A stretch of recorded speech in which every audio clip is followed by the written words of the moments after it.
আবু জাহেল, উতবা, শাইবা চলে গেলেন সিদ্দিক আকবরের কাছে, গিয়ে আবু বকর সিদ্দিককে বলছেন, আবু বকর গো, শুনেছো তোমার নবী কি বলে? আবু বকর, শুনেছো তোমার নবী কি বলছে? যে তোমার নবী বলছে তোমার নবী নাকি মসজিদে হারাম থেকে মসজিদে আকসা গিয়েছে, আর সেই মসজিদে আকসা থেকে নাকি লা মাকানে গিয়েছে। আবার এদিকে মসজিদে আকসা গিয়ে 2 রাকাত নামাজও পড়েছে, সেখানে নাকি সমস্ত নবী কিরামের সাথে মোলাকাত করেছে। আবার লা মাকানে গিয়ে নাকি তার রবের সাথে কথাও বলেছে, সেখান থেকে নাকি তোহফা এনেছে। আবার জান্নাতও পরিভ্রমণ করেছে, জাহান্নামও পরিভ্রমণ করেছে। ওগো আবু বকর সিদ্দিক, তুমি বলো তোমার নবী মজনু নয়? তোমার নবী কি পাগল নয়? তুমি বলো, কেন আমরা তাকে পাগল বলবো না?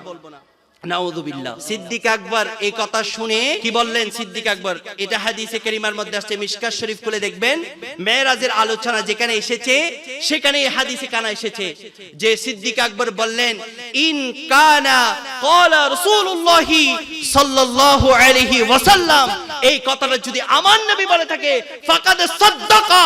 হে আবু জাহেল শুনে রাখো, হে উতবা, হে শাইবা শুনে রাখো, আমার নবী যা বলেছে তাই ইসলাম, আমার নবী যা বলেছে তাই সত্য।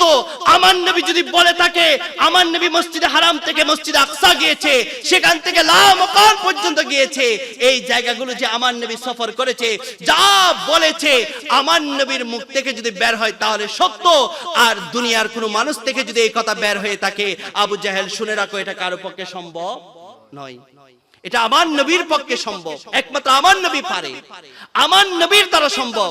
এই আকীদা যাদের আছে তাদের নাম হচ্ছে আকীদা আহলে সুন্নাহ। জমিন ও জমা तुम्हारे लिए, मकीन ও मकान तुम्हारे लिए, जमीन ও जमा तुम्हारे लिए, मकीन ও मकान तुम्हारे लिए, चुनीन ও चुना तुम्हारे लिए, बने दो जहां तुम्हारे लिए, जमीन ও जमा तुम्हारे लिए,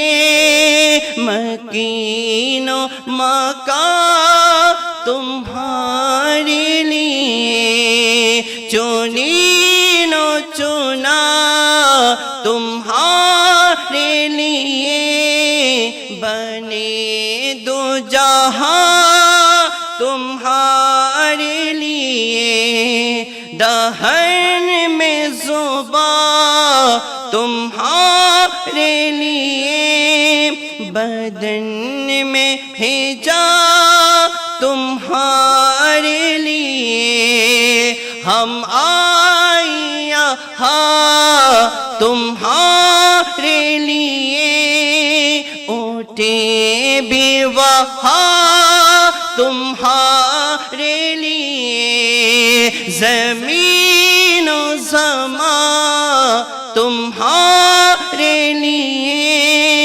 मकीन ও मकान तुम्हारे लिए, चुनीन ও चुना तुम्हारे लिए, बने दो जहां इशारे से चाँद को तेरे लिया, छुपे हुए कोरों को पीर दिया, गिए हुए दिन को असर किया, ये ताबो तवान तुम्हारे लिए, जमीन ও जमा तुम्हारे लिए, मकीन ও मकान तुम्हारे लिए, चुनीन ও चुना तुम्हारे लिए, बने दो जहां तुम्हारी चमक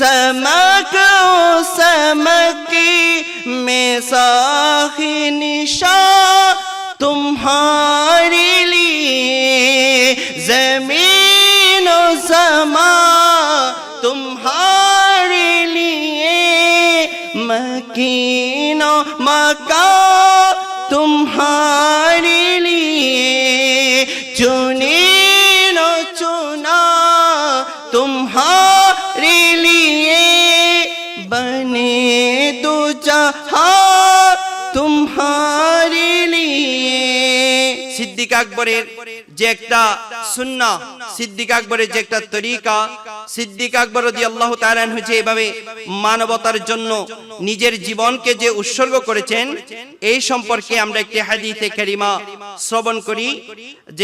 যে হাদিসটা এসেছে সিফাতুস সাফওয়াত লি ইবনে জাওজি রাহমাতুল্লাহ আলাইহির কিতাবের মধ্যে, এবং ওই হাদিসটা এসেছে আল বিদায়া ওয়ান নিহায়া কিতাবের মধ্যে, এবং এসেছে সিয়ারুল আলামিন নুবলা কিতাবের মধ্যে, এবং ফাতহুল বারি লি ইবনে হাজার আসকালানি রাহমাতুল্লাহ আলাইহির কিতাবের মধ্যে, যেখানে হাদিসটা অনেকটা এভাবে বর্ণিত হয়েছেন। ওমর রাদিয়াল্লাহু তাআলা আনহু, ওমর ইবনে খাত্তাব ইসলামী জাহানের যিনি দ্বিতীয় খলিফা, উনি বলছেন যে কুনতু আরা আবু বকর সিদ্দিক রাদিয়াল্লাহু তাআলা আনহু ইখরুজু ইলা নাহিয়াতিল আওয়ালি। হযরত ওমর ফারুক আযম রাদিয়াল্লাহু তাআলা আনহু বলছেন, আমি আবু বকর সিদ্দিককে দেখলাম, আবু বকর সিদ্দিক রাদিয়াল্লাহু তাআলা আনহু আওয়ালি নামক স্থানের দিকে যাচ্ছে, খুব একেবারে বুড়ে বুড়ে। আমি ফাতাআজ্জাবতু লাহু, আমি এই দৃশ্য দেখে আমি আশ্চর্যান্বিত হলাম, কারণ আবু বকর সিদ্দিক হচ্ছে প্রথম খলিফা। এখন এত বড় খলিফা, ইনি একেবারে বুড়ে বুড়ে ফজরের নামাজ শেষ করতে না করতে হয়তো তার আগেও হতে পারে যে উনি আওয়ালি নামক স্থানের দিকে যাচ্ছেন। ফারুক আযম ওমর বলছে ফাতাআজ্জাবতু, আমি আশ্চর্য হয়ে গেলাম আবু বকর সিদ্দিককে যেতে দেখে। ফাতাবিতুহু ইয়াওমান, আমি একদিন আবু বকর সিদ্দিককে অনুসরণ করে করে চলতে লাগলাম, হাঁটতে লাগলাম। অতঃপর দেখলাম ফাদাখালা বাইতান লিইমরাআতি আজুজিন আমিয়া, আমি দেখলাম যে আবু বকর সিদ্দিক একটা মহিলার ঘরে ঢুকলো, যে মহিলাটা খুব বৃদ্ধ এবং অন্ধ, বৃদ্ধ। এরকম এক মহিলার ঘরের মধ্যে আবু বকর সিদ্দিক রাদিয়াল্লাহু তাআলা আনহু ঢুকলেন। ফারাইতুহু, আমি ওমর দেখলাম যে আবু বকর সিদ্দিক ইয়াকনুসু বাইতাহা, ওই বৃদ্ধ মহিলার ঘরে ঝাড়ু দিচ্ছেন। সুবহানাল্লাহ। আবু বকর সিদ্দিক, যিনি ইসলামী জাহানের প্রথম খলিফা, যিনি ইসলামী জাহানের অতন্দ্র প্রহরী, যাকে আমার নবীর পরে খেলাফতের দায়িত্ব প্রদান করা হয়েছে, ওই সিদ্দিক আকবর রাদিয়াল্লাহু তাআলা আনহু এক বৃদ্ধ মহিলার ঘরে গিয়ে ওই মহিলার ঘর ঝাড়ু দিচ্ছে। শুধু তাই নয়, ওয়ায়াজিনু লাহা, এবং তিনি ওই বৃদ্ধ মহিলার জন্য আটা মেখে দিচ্ছেন, আটা তৈরি করে দিচ্ছেন, খামি বানাচ্ছেন। ওয়ায়াসলিহু শানাহা, এবং আবু বকর সিদ্দিক এটা না শুধু, আরো ঘরের যত বৃদ্ধ মহিলার ঘরের কাজ ছিল সব কাজ আবু বকর সিদ্দিক নিজের হাতে করে দিলেন। ওয়ায়ামসাহু জাররাতাহা মিনাল মাই, এবং আবু বকর সিদ্দিক নিজের হাতে ওই বৃদ্ধ মহিলার কলসি পরিষ্কার করলেন এবং সেই কলসির মধ্যে পানি ডাললেন, পানি নিলেন।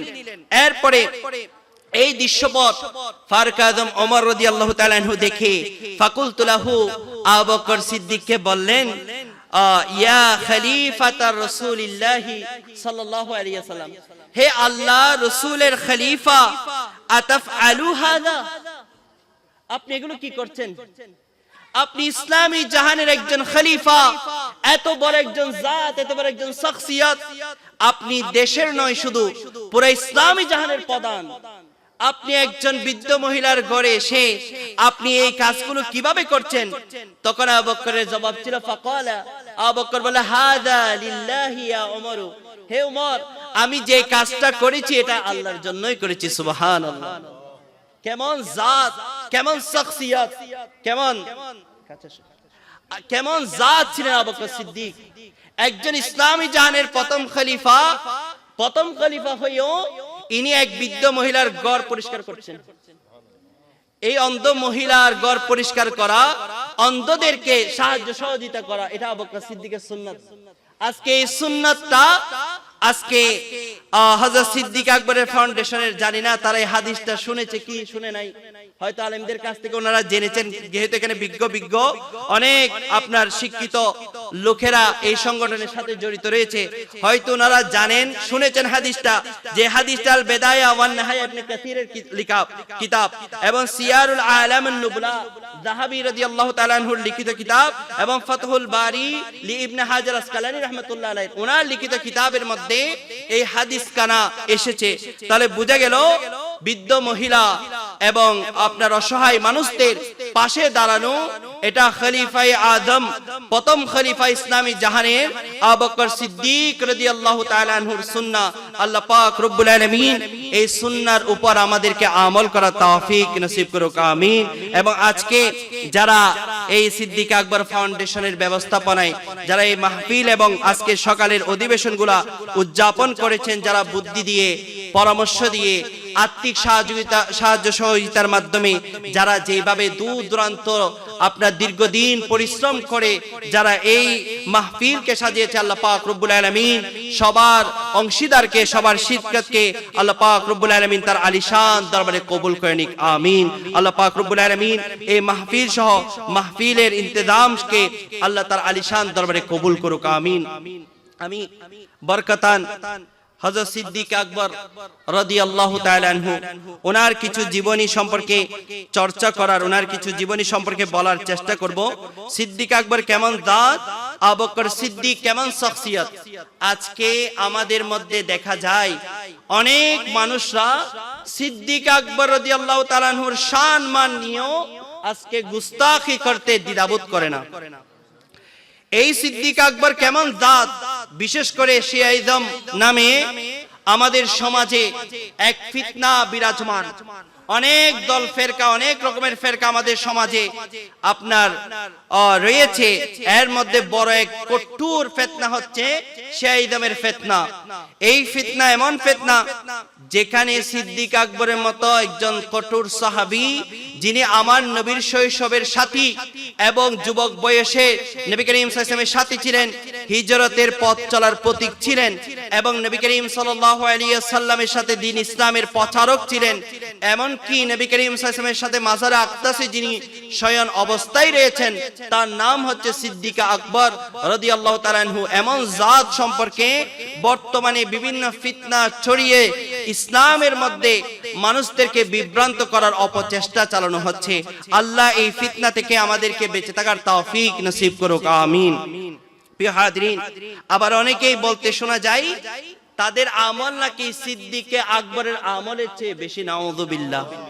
তারা আবার এটাও বলে সিদ্দিক আকবরের চেয়ে হজও বেশি করেছে, সিদ্দিক আকবরের চেয়ে নামাজও বেশি পড়ে, সিদ্দিক আকবরের চেয়ে কিতাবও বেশি পড়ায়, সিদ্দিক আকবরের চেয়ে কোরআনও বেশি পড়ে, মাআযাল্লাহ, নাউযুবিল্লাহ।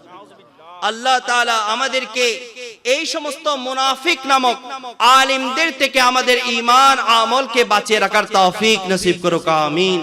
বর্তমান সময় ফিতনার সময়, জটিল সময়, অনেকে টুপি, পাগড়ি, পাঞ্জাবি লেবাসদারি হয়ে ইসলামকে কলুষিত করার অপচেষ্টা চালাচ্ছে, কেউ বা রাজনৈতিক মাঠকে গরম করার অপচেষ্টা চালাচ্ছে, কেউ বা মসজিদের মধ্যে অবস্থান করে আপনার ইসলামকে ধ্বংস করার অপচেষ্টা চালাচ্ছে, কেউ বা আপনার ফেসবুক, ইউটিউবের মধ্যে মাঠ দখল করে আছে, কেউ বা আপনার মাহফিল করে করে মানুষদেরকে বিভ্রান্ত করার অপচেষ্টা চালাচ্ছে।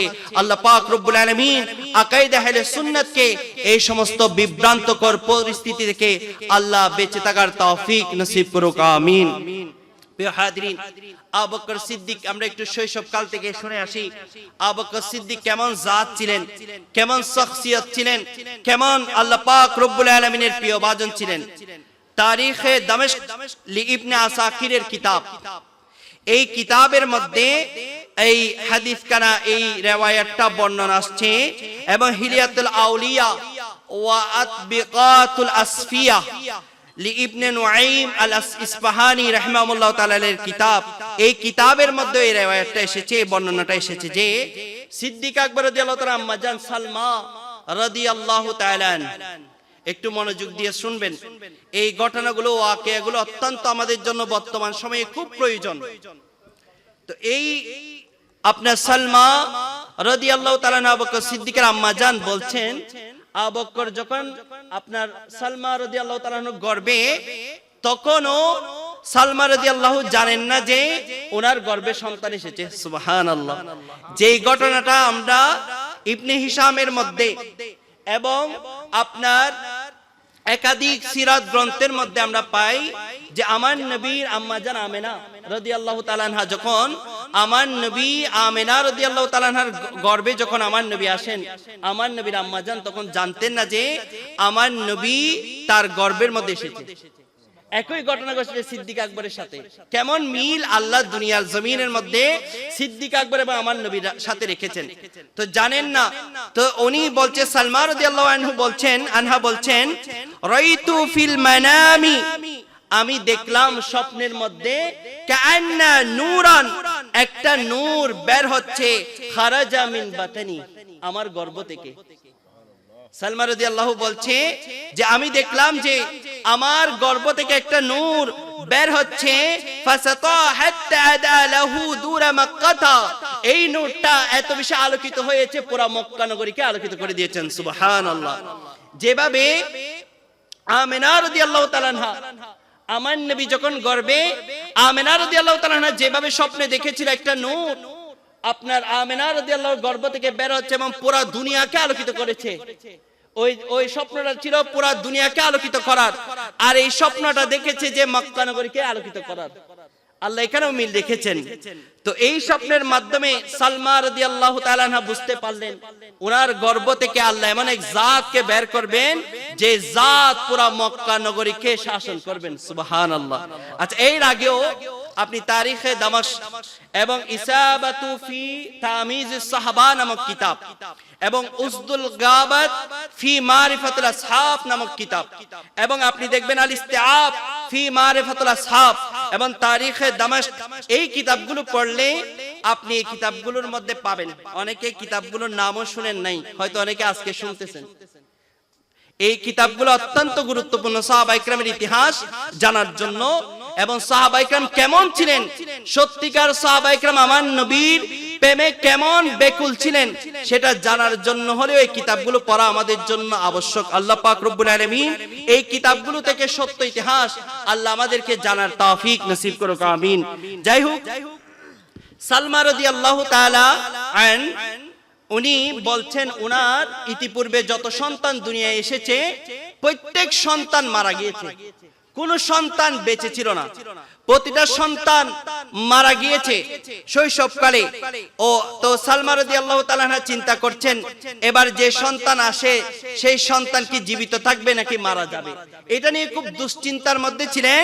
কিন্তু আবু বকর সিদ্দিককে আল্লাহ এমন ভাবে দুনিয়ার মধ্যে পাঠালেন যাকে সিদ্দিকিয়তের চাদর পরিধান করে আল্লাহ দুনিয়ার মধ্যে পাঠিয়েছেন। সুবহানাল্লাহ। যাই হোক, আবু বকর সিদ্দিক রাদিয়াল্লাহু তাআলা আনহু দুনিয়ার মধ্যে আসলেন। ওনার নাম হচ্ছে এমনি হচ্ছে আব্দুল্লাহ, ইসলামিক নাম হচ্ছে আব্দুল্লাহ, কিন্তু ওনাকে আমরা সবাই আবু বকর হিসাবে চিনি, সিদ্দিক হিসাবে চিনি।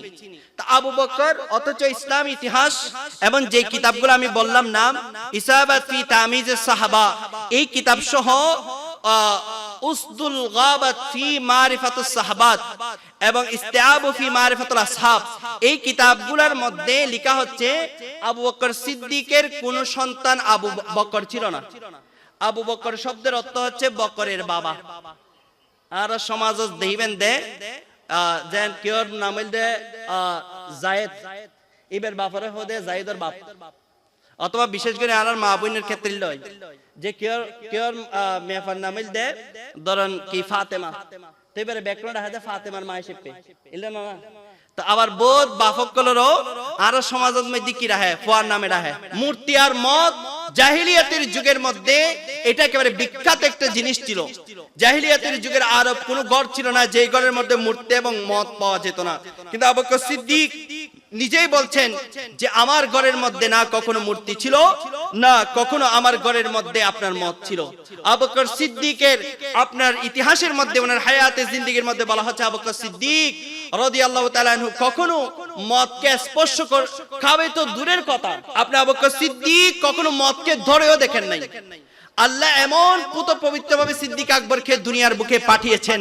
সিদ্দিক আকবর রাদিয়াল্লাহু তাআলা আনহু ওনার হায়াতে জিন্দেগীর মধ্যে কখনো সিদ্দিক আকবর রাদিয়াল্লাহু তাআলা কোনো এক পাপাচার কাজে, অশ্লীলতার কাজে, কোনো এক মন্দ কাজে সিদ্দিক আকবর রাদিয়াল্লাহু তাআলা উনি কখনো অগ্রগামী হন নাই। বরঞ্চ জাহিলিয়াতের যুগের মধ্যে সিদ্দিক আকবর এমন এক জাত ছিলেন, যেই জাত সিদ্দিক আকবর যেখানে ভালো কাজ, যেখানে সৎ কাজ, যেখানে উত্তম কাজ, মানুষরা যে উত্তম কাজগুলো করত, সিদ্দিক আকবর সেই উত্তম কাজের মধ্যে অগ্রগামী থাকতেন। সুবহানাল্লাহ। তো যাই হোক, এই সিদ্দিক আকবর রাদিয়াল্লাহু তাআলা আনহু আল্লাহ পাক রব্বুল আলামিন ওনাকে দুনিয়ার মধ্যে পাঠালেন। দুনিয়ার মধ্যে পাঠানোর পরে ওনার সম্পর্কে আজকে শিয়াবাদীরা যারা ওনাকে নিয়ে, সিদ্দিক আকবর একটা নাম, এই সিদ্দিক আকবর ইতিহাসের পাতায় যার নাম, শিয়াবাদীরা তারা বলছে না এটা আবু বকরের নয়, এটা মাওলা আলী শেরে খুদা। আমরা মাওলা আলী শেরে খুদা, উনি আমাদের মাথার তাজ, উনি শিরতাজ। প্রত্যেক সাহাবায়ে কেরাম আকীদা আহলে সুন্নাহ হচ্ছে যারা আমার নবীকে দেখেছে, সেই আপনার ঈমান নিয়ে তারা মারা গিয়েছেন, কবরে গিয়েছে, সেই সমস্ত সাহাবা নিঃসন্দেহে জান্নাতি। তাদের মধ্যে কারো কোনো দিক থেকে কোনো গুণ নিয়ে আপনি ত্রুটি নিয়ে আলোচনা করতে পারবেন না।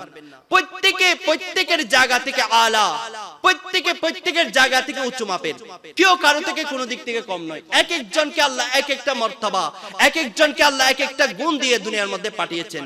যেমন সিদ্দিক আকবরকে আল্লাহ ত্রাণকর্তা বানিয়ে ইসলামের মধ্যে পাঠিয়েছেন, ফারুক আজম ওমরকে বীরত্ব দিয়ে আল্লাহ ইসলামের মধ্যে পাঠিয়েছেন, ওসমানকে লজ্জা দিয়ে আপনার ইসলামের মধ্যে পাঠিয়েছেন, মাওলা আলী শেরে খুদাকে আল্লাহ ইলম দিয়ে আপনার ইসলামের মধ্যে পাঠিয়েছেন।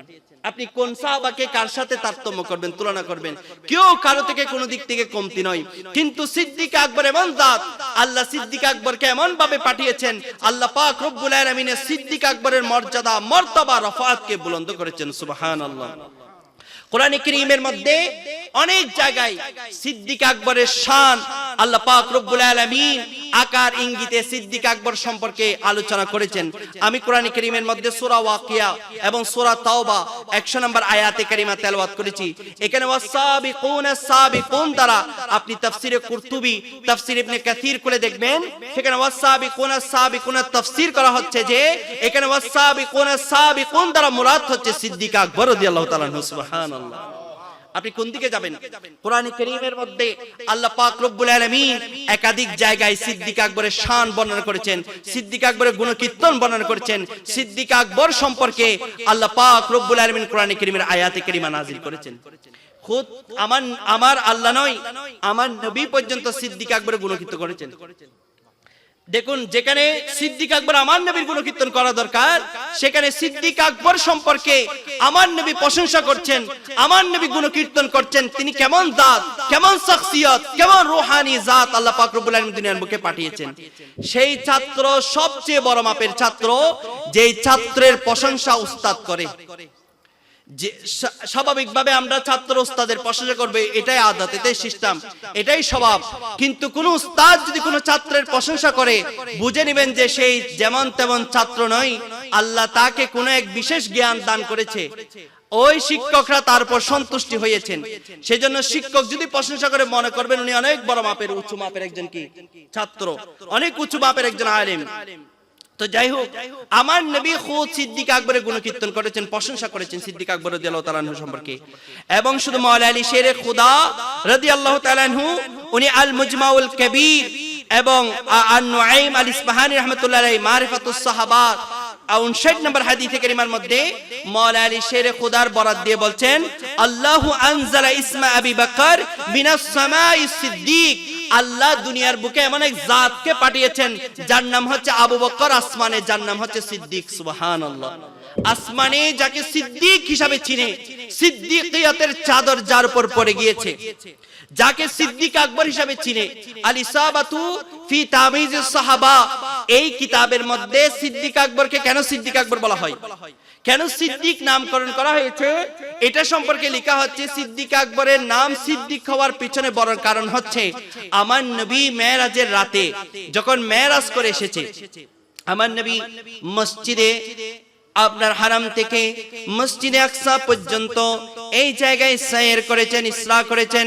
ওই মসজিদে আকসা থেকে আমার নবী চলে গেলেন লামাকানে পর্যন্ত আল্লাহ পাক রব্বুল আলামিনের দিদার করার জন্য। আল্লাহ জান্নাত সাজালেন, আল্লাহ জাহান্নামকে আল্লাহ তাআলা আমার নবীকে পরিভ্রমণ করিয়েছেন, আসমান সাজালেন, আসমানের সমস্ত দরজায় দরজায় এক একজন ফেরেশতাকে আল্লাহ রাখলেন এবং প্রত্যেক ফেরেশতাকে আল্লাহ আসমান জগৎ সাজানোর জন্য নির্দেশ দিলেন। সেই নবীকে আল্লাহ পাক রব্বুল আলামিন মেরাজের রাতে আল্লাহ পাক রব্বুল আলামিন সর্বশ্রেষ্ঠ মর্যাদা দিয়ে যখন নিয়ে যাচ্ছেন লামাকানের মধ্যে, আমার নবী ওই মেরাজ সেরে যখন দুনিয়ার মধ্যে আসছে, জিব্রাইলকে বলছে, ওগো জিব্রাইল, ওগো আমার ভাই জিব্রাইল গো, আমি তো এখন দুনিয়ার মধ্যে যাব। জিব্রাইল, আমি যখন আমার সাহাবাদেরকে, আমি যখন মক্কার লোকদেরকে যখন আমি আমার মেরাজ সম্পর্কে বলবো, আমার মেরাজের ঘটনা যখন বলবো, তখন ও আমার জিব্রাইল, কেউ তো আমার এই কথাকে বিশ্বাস করবে না, কেউ তো মেনে নেবে না, সবাই বলবে এটা মিথ্যা কথা, এটা আজগুবি কথা, এটা কখনো সত্য হতে পারে না। জিব্রাইল গো, আমি কিভাবে আমার উম্মতকে বুঝাবো? তখন জিব্রাইল বলে, ইয়া রাসূলুল্লাহ, ইয়া হাবিবাল্লাহ, আপনি দুনিয়ার মধ্যে যাওয়ার সাথে সাথে যেই জাত আপনার কথাকে প্রথমে সত্য হিসাবে মেনে নেবে তার নাম হচ্ছে আবু বকর, তার নাম হচ্ছে আবু বকর। জিব্রাইলের কথা এই হাদিসটা এসেছে, আপনি এই হাদিসটাও ইসবাতু ফি তামিজিস সাহাবা কিতাবের নামক কিতাবের মধ্যে এসেছে। এবং সিদ্দিক আকবরকে কেন সিদ্দিক বলা হচ্ছে, যখন আমার নবী মেরাজ সেরে আপনার খানায়ে কাবার পাশে গিয়ে আমার নবী যখন মেরাজের ঘটনার বিবরণ দিচ্ছে, তখন আপনার কাফেররা সবাই দেখছে আবু বকর কোথায়। কারণ আবু বকর একজনকে যদি বিশ্বাস করানো যায় যে মুহাম্মদ সাল্লাল্লাহু আলাইহি ওয়াসাল্লাম যা বলছে তাই মিথ্যা, তাই বানোয়াটি, এই কথাটা যদি প্রমাণ করানো যায়, তাহলে এই মুহাম্মদ সাল্লাল্লাহু আলাইহি ওয়াসাল্লামের যত মিশন সবকিছু দুরিশাত করে দেওয়া যাবে। এই জন্য আবু জাহেল, উতবা, শাইবা তারা আর দেরি করলেন না, চলে গেলেন সিদ্দিক আকবরের কাছে গিয়ে আবু বকর সিদ্দিককে বলছেন, আবু বকর গো, শুনেছো তোমার নবী কি বলে? আবু বকর, শুনেছো তোমার নবী কি বলছে? যে তোমার নবী বলছে তোমার নবী নাকি মসজিদে হারাম থেকে মসজিদে আকসা গিয়েছে, আর সেই মসজিদে আকসা থেকে নাকি লামাকানে গিয়েছে, আবার এদিকে মসজিদে আকসা গিয়ে 2 রাকাত নামাজও পড়েছে, সেখানে নাকি সমস্ত নবী کرامের সাথে মোলাকাত করেছে, আবার লামাকানে গিয়ে নাকি তার রবের সাথে কথাও বলেছে, সেখান থেকে নাকি তোহফা এনেছে, আবার জান্নাতও পরিভ্রমণ করেছে, জাহান্নামও পরিভ্রমণ করেছে। ওগো আবু বকর সিদ্দিক, তুমি বলো তোমার নবী মজনু নয়? তোমার নবী কি পাগল নয়? তুমি বলো, কেন আমরা তাকে পাগল বলবো না? নাউযুবিল্লাহ। সিদ্দিক আকবর এই কথা শুনে কি বললেন? সিদ্দিক আকবর, এটা হাদিসে কারিমার মধ্যে আছে, মিশকাত শরীফ খুলে দেখবেন, মেরাজের আলোচনা যেখানে এসেছে সেখানে এই হাদিসে কানা এসেছে যে সিদ্দিক আকবর বললেন, ইন কানা ক্বালা রাসূলুল্লাহ সাল্লাল্লাহু আলাইহি ওয়াসাল্লাম, এই কথাটা যদি আমার নবী বলে থাকে, ফাকাদ সাদ্দাকা। হে আবু জাহেল শুনে রাখো, হে উতবা, হে শাইবা শুনে রাখো, আমার নবী যা বলেছে তাই ইসলাম, আমার নবী যা বলেছে তাই সত্য। আমার নবী যদি বলে থাকে আমার নবী মসজিদে হারাম থেকে মসজিদে আকসা গিয়েছে, সেখান থেকে লামাকান পর্যন্ত গিয়েছে, এই জায়গাগুলো যে আমার নবী সফর করেছে, যা বলেছে আমার নবীর মুখ থেকে যদি বের হয় তাহলে সত্য, আর দুনিয়ার কোনো মানুষ থেকে যদি এই কথা বের হয়ে থাকে, আবু জাহেল শুনে রাখো, এটা কারো পক্ষে সম্ভব নয়, এটা আমার নবীর পক্ষে সম্ভব, একমাত্র আমার নবী পারে, আমার নবীর দ্বারা সম্ভব। এই আকীদা যাদের আছে তাদের নাম হচ্ছে আকীদা আহলে সুন্নাহ। আজকে আমাদের সমাজে অনেক লোকেরা আছে, আমি কাউকে গালি দিচ্ছি না ভাই, কোরআন পড়েন, হাদিস পড়েন, সঠিকটা মানেন, কেন বিভ্রান্ত করবেন মানুষকে? কেন বিভ্রান্ত মতে চলবেন? সাহাবায়ে কেরামের নাম দিচ্ছেন মাহফিলের নাম, কিন্তু সাহাবায়ে কেরামের আকীদা নেই সেখানে। সাহাবায়ে কেরাম আমার নবীকে কেমন ভালোবেসেছেন শুধু সেই ইতিহাসগুলো মানুষের সামনে তুলে ধরেন। সাহাবায়ে কেরামের বিশ্বাস কেমন ছিল আমার নবীর প্রতি সেটা মানুষের কাছে তুলে ধরেন। আপনারা আজকে যে আকীদা মানুষের কাছে প্রচার করছেন, আমি চ্যালেঞ্জ দিয়ে বলতে পারি আপনাদের সে আকীদার মধ্যে তুতু নিক্ষেপ করে আপনার মানুষরা দলে দলে আকীদা আহলে সুন্নাতের মধ্যে প্রবেশ করবে, ঠিক কিনা? আজকে সাহাবায়ে কেরামের নাম দিয়ে মাদ্রাসা বানান, সাহাবায়ে কেরামের নাম দিয়ে মাহফিল করেন। দুঃখের বিষয়, কষ্ট লাগে, আপনারা সেখানে সাহাবায়ে কেরাম আমার নবীর প্রতি তাআযীম কেমন ছিল, সাহাবায়ে কেরাম আমার নবীর প্রতি ভক্তি কেমন ছিল, সাহাবায়ে কেরাম আমার নবীর প্রতি তাআযীম কেমন করেছে, আজকে সেই কথা আপনারা বলবেন না। সুন্নিরা যখন আমার নবীর ঈদে মিলাদুন নবী নিয়ে যখন মাহফিল করে আপনারা বিদআত ফতোয়া দেন। সুন্নিরা যখন আমার নবী শান শওকত নিয়ে কোনো কিছু করে আপনারা বিদআত ফতোয়া দেন। আপনারা সাহাবায়ে কেরামের একটু আপনি ইতিহাসগুলো একটু পড়েন, হাদিস পড়েন, শামাইলে তিরমিজি পড়েন, সেখানে আছে সাহাবায়ে কেরাম আমার নবীর প্রতি কেমন ভক্তি ছিল। খাসাইসে কুবরা পড়েন, আল্লামা জালালউদ্দিন সুয়ুতী রাহমাতুল্লাহ আলাইহি এই কিতাব পড়লে এখানে হাদিসের রেফারেন্স দিয়ে দিয়ে উনি উম্মতকে বুঝিয়েছেন সাহাবায়ে কেরাম আমার নবীর প্রতি তাআযীম কেমন করেছে। আরে সাহাবাতে এমন পাগল পারা ছিল, সুন্নিদের আজকে জুলুস দেখে অনেকে বলে সুন্নিরা নবীর জন্য দেওয়ানা, সুন্নিরা নবীর জন্য পাগল, সুন্নিদেরকে নবীর গোলাম বলে। আরে আমরা আমাদেরকে গোলাম বললে আমরা খুশি, সুন্নিদেরকে নবীর পাগল বললে আমরা খুশি, সুন্নিদেরকে নবীর প্রেমে দেওয়ানা বললেও আমরা খুশি। কেন খুশি? কেন খুশি হব না? কারণ হাদিসে পাকের মধ্যে আসছে সাহাবায়ে কেরাম আমার নবীর যখন গাম মুবারক জড়তো, গাম মুবারক যখন পড়তো, সাহাবায়ে কেরাম তারা এক একটা আতরের ডিব্বা নিয়ে, আতরের বক্স নিয়ে আমার নবীর সেই গাম মুবারক গুলো তারা তাদের আতরের বক্সের মধ্যে রাখতেন। সুবহানাল্লাহ বলবেন না? আচ্ছা এই হাজগান যদি আর এডে যদি হনা আলেম যদি এই হনা ফিসাব যদি এই ইবেতুন গাম লই লই যদি এর মানুষ যদি ইউজ করে মরিতক কলে অবস্থা তাই বনে ফরদ দিন সকালে মেসে ফল নাড়াইব। এখন জিগিন করে নি মারি না পারে হবতে কেন নাস্তি নাস্তি ওবের গাতুন গাম জরত দে গাম ইয়ে নাফাক জিনিস ইয়ে নিবে ফরদ মধ্যে দিল শুধু নিচ্ছে যে না। এক সাহাবীকে জিজ্ঞাসা করলো, ও সাহাবা তুমি এগুলো কেন নিচ্ছ, কি করবে? তখন সেই সাহাবা জবাব দিচ্ছে যে আমি অত্যন্ত গরীব অসহায় এক মানুষ, ঈদ যখন আসে তখন আমার সন্তানদেরকে নতুন কাপড় দিতে পারি না, নতুন কাপড়ের ব্যবস্থা করতে পারি না, নতুন আতর খুশবু লাগানোর ব্যবস্থা করতে পারি না। যখন ঈদের মৌসুম যখন আসে, ঈদের দিন যখন আসে, তখন আমি আমার নবীর সেই গাম মুবারক গুলো নিয়ে আমার সন্তানের বুকের মধ্যে কাপড়ের মধ্যে লাগিয়ে দিই। এখান থেকে এমন মিশকে আম্বরের খুশবু আসে যেন মনে হয় আমার সন্তানের দামি পারফিউম ইউজ করছে। সুবহানাল্লাহ। সাহাবায়ে কেরাম কেমন পাগল ছিলেন আমার নবীর জন্য। এই কথাগুলো আপনারা বললে, আমরা বললে তো সেটা বিদআত হয়ে যায়। আমরা বললে নবীর প্রেমে আমরা বেশি একেবারে করে ফেলি সেটা বলেন। আপনারা কমপক্ষে যে সিরাতুন নবীর মাহফিল নাম দেন সেখানে হলে এই কথাগুলো বলেন না। দেখেন আপনার মানুষরা দলে দলে আমার নবীর প্রেমে কেমন মুহতাজ হয়ে যায়, আমার নবীর প্রেমে কেমন পাগল হয়ে যায়। আপনি একটু হাদিসের কিতাবগুলো পড়েন, সে এতটুকু পড়ার দরকার নেই। সিদ্দিক আকবরের জীবন নিয়ে আমি যে কিতাবগুলোর নাম বলেছি সেই কিতাবগুলো পড়ে দেখেন, সেখানে সিদ্দিক আকবরের জীবনীগুলো খুলে দেখেন, সেখানে কেমন সিদ্দিক আকবর আমার নবীর প্রেমে দেওয়ানা ছিলেন, কেমন পাগল পালা ছিলেন, আত্মহারা ছিলেন। হিজরতের রাত যখন আসলো, সিদ্দিক আকবর রাদিয়াল্লাহু তাআলা সিদ্দিক আকবর রাদিয়াল্লাহু তাআলা আমার নবী বললেন, ওগো সিদ্দিক আমাদেরকে কোথাও যেতে হবে, এই মক্কা ছেড়ে চলে যেতে হবে, সিদ্দিক গো প্রস্তুতি নিয়ে নাও। সিদ্দিক আকবর রাদিয়াল্লাহু তাআলা আনহু সেই দিন থেকে আর কখনো নিজের পিঠকে আরামের বিছানার সাথে লাগান নাই। যেদিন হিজরতের রাত সেই দিন সিদ্দিক আকবরকে আমার নবী তার দরজায় গিয়ে কারাগাত করলেন, দরজা নাড়া দিলেন, নাড়া দেওয়ার সাথে সাথেই সিদ্দিক আকবর আমার নবীর সামনে চলে আসলেন। সুবহানাল্লাহ। আমার নবী জিজ্ঞাসা করলেন, ওগো সিদ্দিক তুমি কি ঘুমাও নাই, রাত তো অনেক? না না ইয়া রাসূলুল্লাহ, কেমনে ঘুমাই, আপনি যে বলেছেন হিজরত করতে হবে সেজন্য ইয়া রাসূলুল্লাহ কখন আপনি ডাকবেন সেই ডাক পাওয়ার জন্য বেকুল হয়ে আছি। সুবহানাল্লাহ।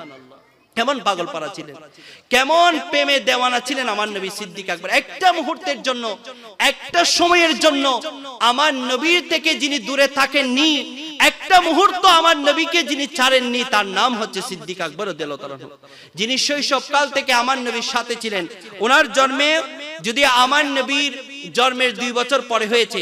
কিতাবের মধ্যে এসেছে স্পষ্ট ওনার জন্মের তারিখ না আসলেও ইতিহাসের মধ্যে বলা হচ্ছে আমার নবী যে আপনার আসহাবুল ফিলের যে ঘটনা, সেই ঘটনার 50 দিন পরে আমার নবীর জন্ম। আর এই ঘটনার 2 বছর পরে, 2 বছর 6 মাস পরে সিদ্দিক আকবরের জন্ম। 2 বছর 6 মাস পরে, 2 বছর 6 মাস বা 4 মাস পরে সিদ্দিক আকবর রাদিয়াল্লাহু তাআলা আনহুর জন্ম।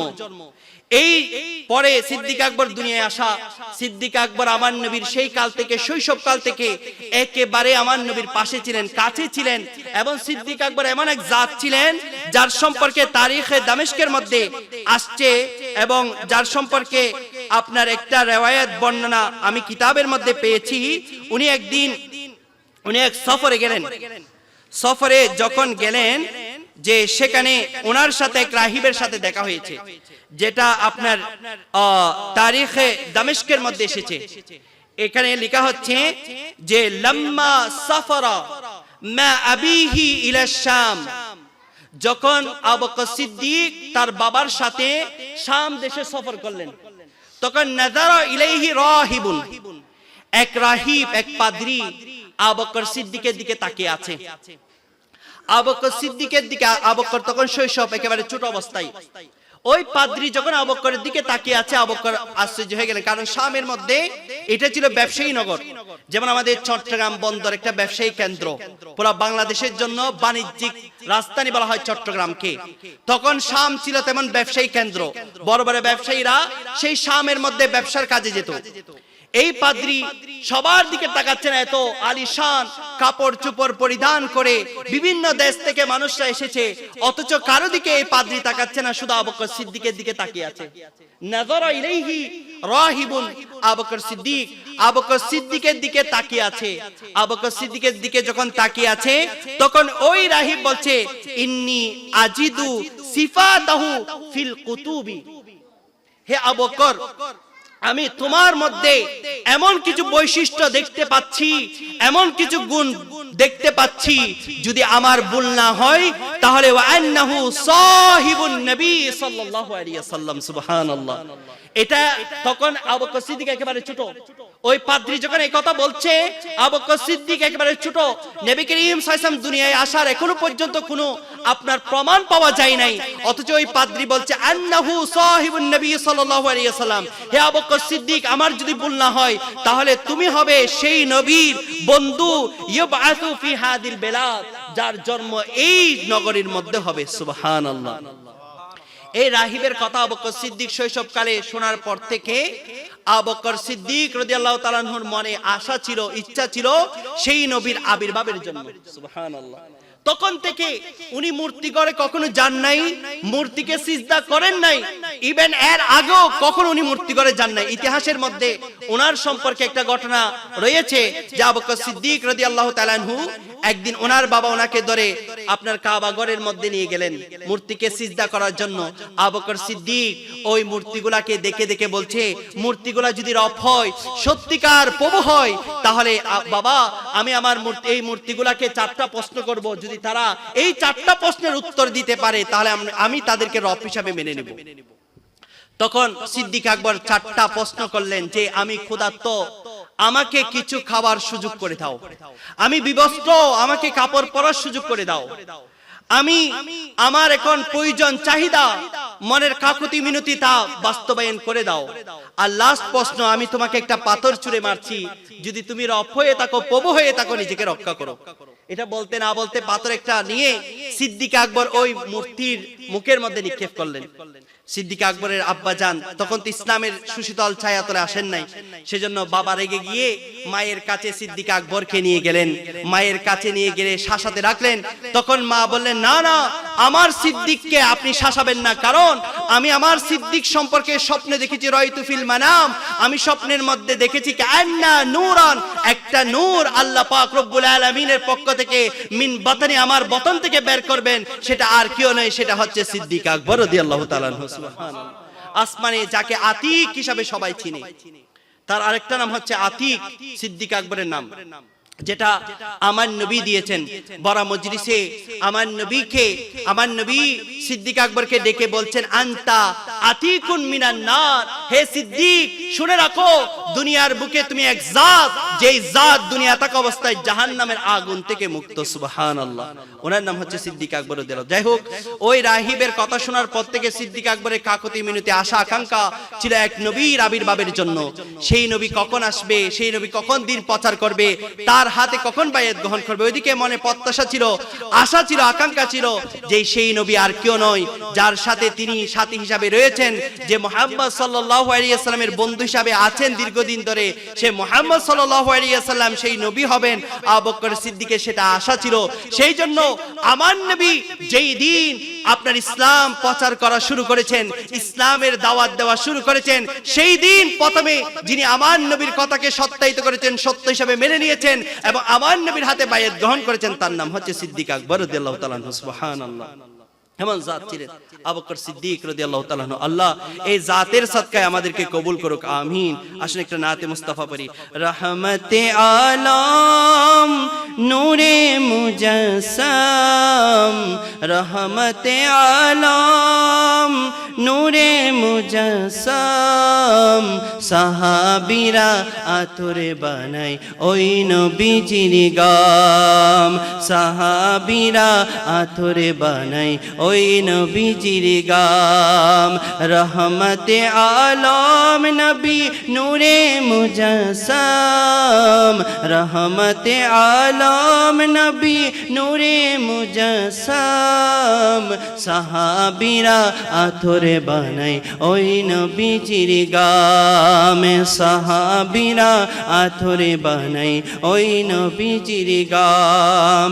চিনো মানো জানো কেমন আমার নবীজি, যাহারে পাগল চন্দ্র সূর্য তারকারাজি। চিনো মানো জানো কেমন আমার নবীজি, যাহারে পাগল চন্দ্র সূর্য তারকারাজি রে, তারকারাজি।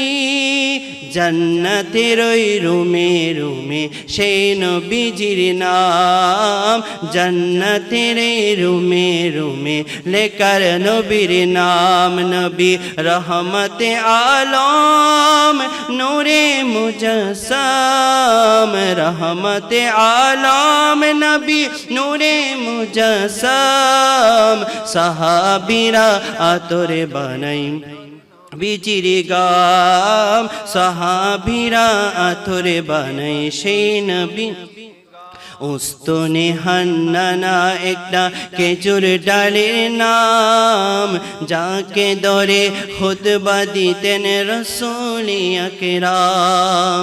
উস্তনে হান্নানা একটা খেজুর ডালের নাম, যাকে ধরে খুতবা দিতেন রাসূল আকরাম, যাকে ধরে খুতবা দিতেন রাসূল আকরাম। গাছটি নবীর বিরহে সদা কাঁদিতে রহে, গাছটা নবীর বিরহে সদা কাঁদিতে রহে। হতবাক হয়ে দেখে শত সাহাবাই কেরাম, রহমতে আলম নবী নূরে মুজাসসাম, রহমতে আলম নবী নূরে মুজাসসাম, সাহাবীরা আতরে বানাই ওই নবীজির গাম, সাহাবীরা আতরে বানাই ওই। সালাতুন ইয়া রাসূলুল্লাহ, সালামুন ইয়া বকরি খৈশঈরান মে अगतनी या रसूल अल्लाह, परेशानम परेशानम अगतनी या रसूल अल्लाह, सलातुन या रसूल अल्लाह,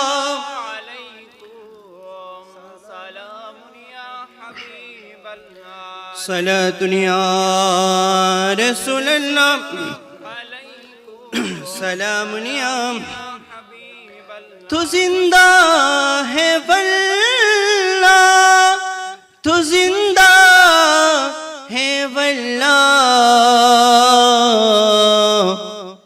मेरे चश्मे आलम से है छुप जाने वाले। सला दुनिया रसूल अमनिया हबीब সোনার মদিনা আমার প্রাণের মদিনা, সোনার মদিনা আমার প্রাণের। সব বলিব কিন্তু তোমায় বলতে পারি না, সব বলিব কিন্তু তোমায় বলতে পারি না। সোনার মদিনা আমার প্রাণের মদিনা, সব বলিব কিন্তু তোমায় বলতে পারি না, সব বলিব কিন্তু তোমায় বলতে পারি না। সালাতুন ইয়া রাসূলুল্লাহ।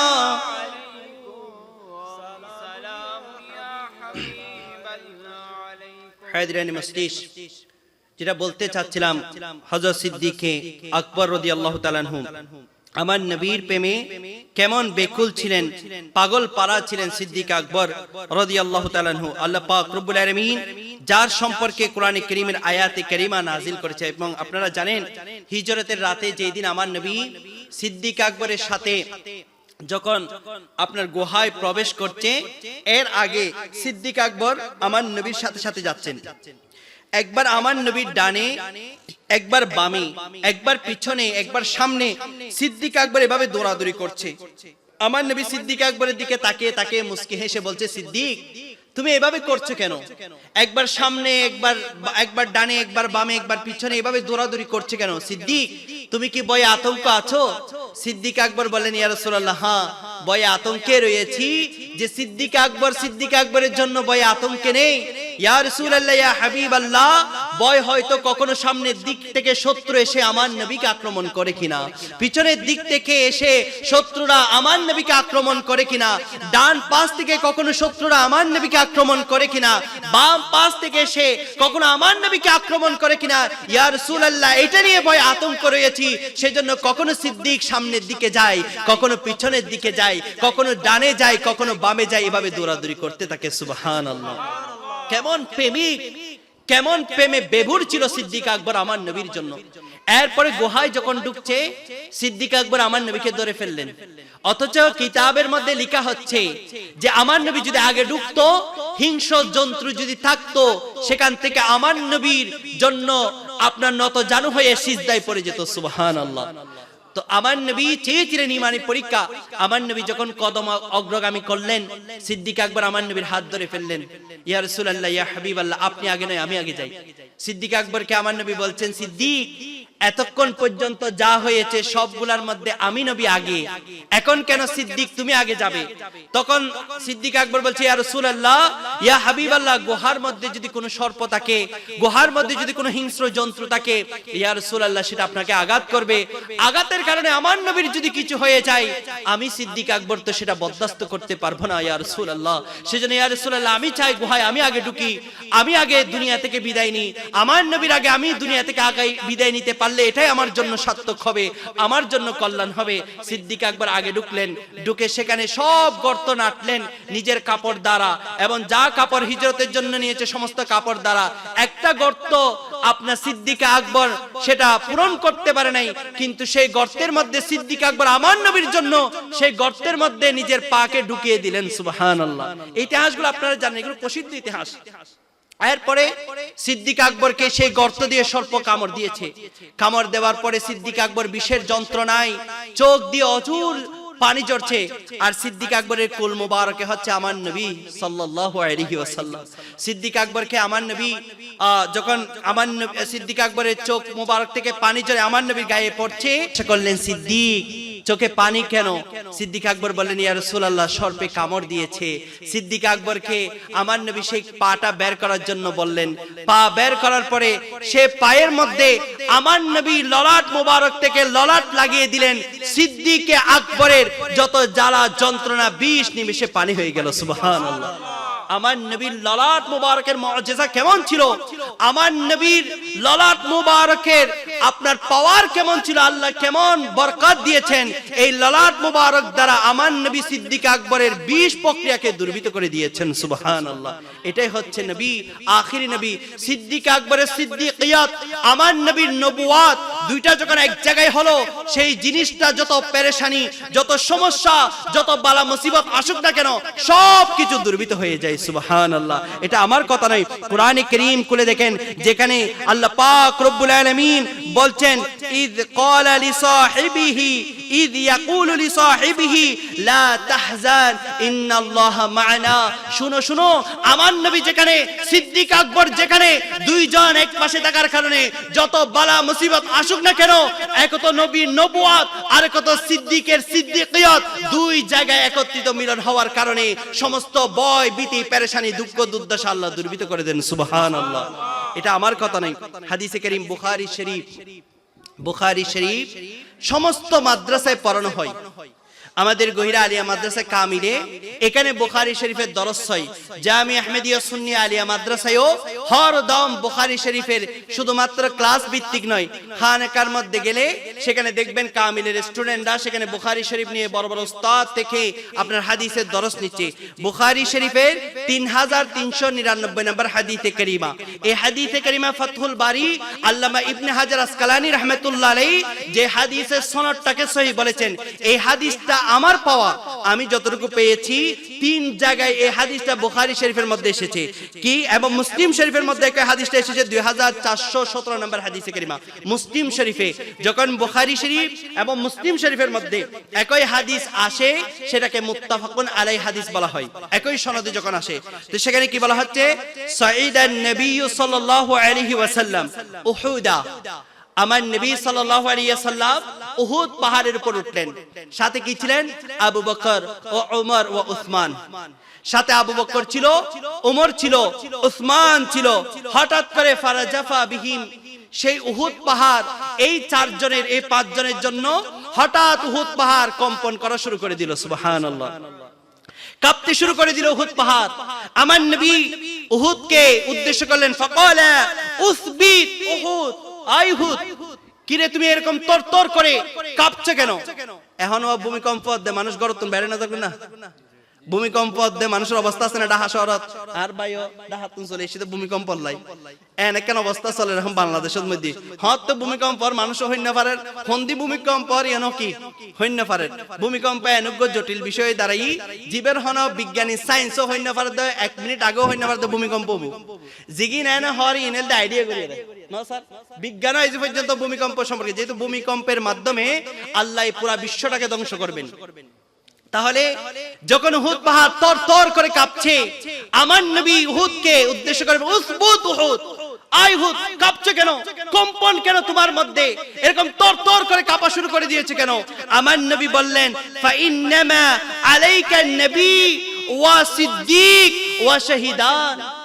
আই উহুদ, শুনো, তোমার উপরে যেমন তেমন দাঁত নয়, তোমার উপর একজন জাত রয়েছে, যিনি সৈয়দুল মুরসালিন, খাতিমুল মুজনিবিন, যিনি শাফিউল মুজনিবিন, যিনি সর্বশ্রেষ্ঠ নবী, যাকে নবী রাহমাতুল লিল আলামিন হিসাবে আল্লাহ দুনিয়ার বুকে পাঠিয়েছে, সেই নবী তুমি উহুদের উপর। এবং শুধু তাই নয়, সিদ্দিকও তোমার উপর, এবং 2 জন শহীদ, একজন শহীদ হচ্ছে ওমর, আরেকজন শহীদ হচ্ছে উসমান, এই 2 শহীদ তোমার উপর রয়েছে। সুবহানাল্লাহ। এখন আসুন, এই হাদিস বুখারী শরীফ 3300, আমি যতটুকু পেয়েছি বুখারী শরীফের হাদিস একটা হচ্ছে 3399, এবং অপর আপনার হাদিসটা এসেছে 3486। একই বুখারী শরীফের মধ্যে এসেছে 3475 নম্বরে এই হাদিসটা। মুসলিম শরীফে এসেছে 2497। ফাতহুল বারী আল্লামা ইবনে হাজার আসকালানী রাহমাতুল্লাহ আলাইহি এই হাদিসটাকে সহিহ বলেছেন। তাহলে এখানে দেখুন, আমরা যে বলি আমার নবী গায়েব জানে, এখন অনেক আমাদের মুসলমানরা আছে এই গায়েব নিয়ে তাদের মধ্যে অনেক দ্বন্দ্ব দেখা যায়, ঠিক কিনা? তারা আমার নবীর গায়েবটাকে মানতে চায় না। আমরাও বলি আমার নবীর যে গায়েব সেটা আল্লাহর সাথে যে গায়েব সেটার সাথে মিল নয়। আল্লাহর গায়েব আর আমার নবীর গায়েব এক নয়।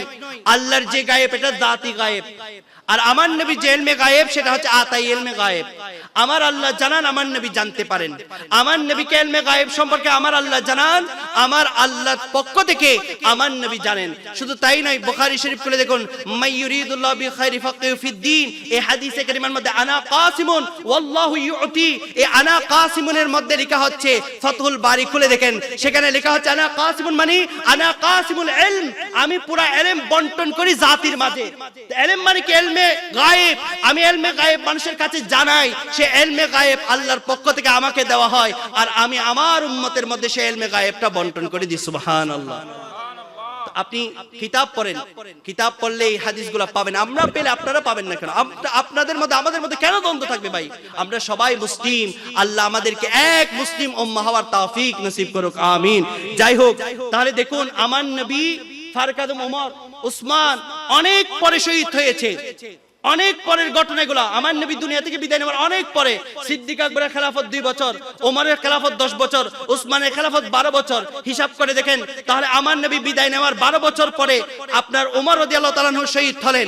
এরপরে আপনার 12 বছর পরে উসমান, মানে 24 বছর পরে উসমান রাদিয়াল্লাহু তাআলা আনহু শহীদ হলেন। তাহলে আমার নবী 24 বছর আগের ঘটনা, এবং এটা ঘটেছে মদিনার হিজরতের পরে। তো হিজরতের পরের ঘটনার সাথে বছর মিলিয়ে দেখেন, আমার নবী কিভাবে বলতে পারলেন ওমর এবং উসমান শহীদ হবে? আমার নবীর কাছে যদি ইলমে গায়েব না থাকতো, আমার নবী কি কখনো বলতে পারতেন তারা শহীদ হবে সেটা?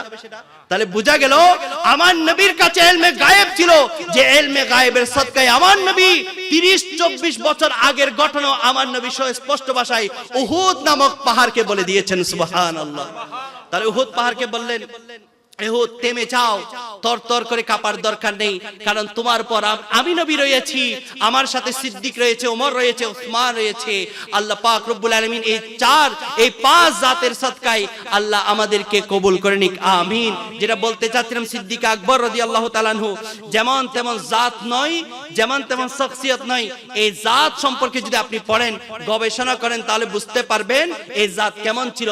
আমি একটা হাদিস বলি, আল ইসাবাতু ফি তামিজিস সাহাবার মধ্যে এই হাদিস কানা, এই রিওয়ায়াত কানা এসেছে।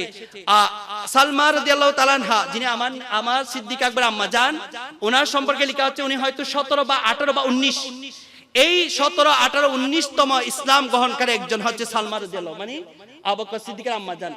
কিন্তু আবু বকর সিদ্দিকের আব্বা জান ইসলাম গ্রহণ করেছে মক্কা বিজয়ের পরে। মক্কা বিজয় যখন হলো, সিদ্দিক আকবরের আব্বাজান ইসলাম গ্রহণ করেছেন এর অনেক পরে। এই সিদ্দিক আকবর আব্বাজানের বয়স তখন প্রায় 90 বছর, 90 বছর হয়ে গিয়েছে তখন সিদ্দিক আকবর আব্বাজানের বয়স। তো 90 বছর যখন হয়ে গেছে, সিদ্দিক আকবর আব্বাজানকে ধরে ধরে সিদ্দিক আকবর নিয়ে আসছে আমার নবীর কাছে। আমার নবীর কাছে যখন সিদ্দিক আকবর নিয়ে আসছে, আমার নবী বলছে, হে সিদ্দিক, তোমার বাবা এত বৃদ্ধ হয়ে গিয়েছে, তুমি কেন তোমার বাবাকে আমার কাছে নিয়ে আসছো? আমি তোমার বাবার কাছে যেতে পারতাম না? এটা আমার নবী বলছে।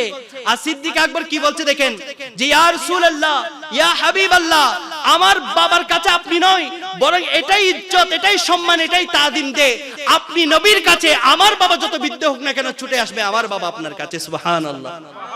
বাবাকে পর্যন্ত কুরবান করে দিয়েছেন। কেমন শান, শওকত, তাদিম, সম্মান আমার নবীর প্রতি দেখিয়েছেন। আজকে আমরা একটু দাঁড়িয়ে সালাম দিলে, নবীর তাদিম করলে, নবীকে সম্মান করলে, অনেকে সেটাকে বেদআত ফতোয়া দিতেও দ্বিধাবোধ করে না, ঠিক কিনা? কিরে ভাই, কেন বেদআত বলবেন আপনি? আপনার ভালো লাগে না, আপনি করবেন না।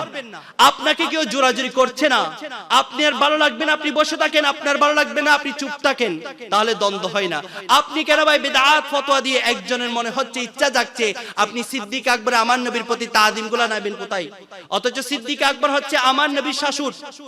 দুনিয়ার রীতি নীতি সিস্টেম অনুযায়ী সিদ্দিক আকবরকে আমার নবী আপনার বাবা ডাকা উচিত, ঠিক কিনা?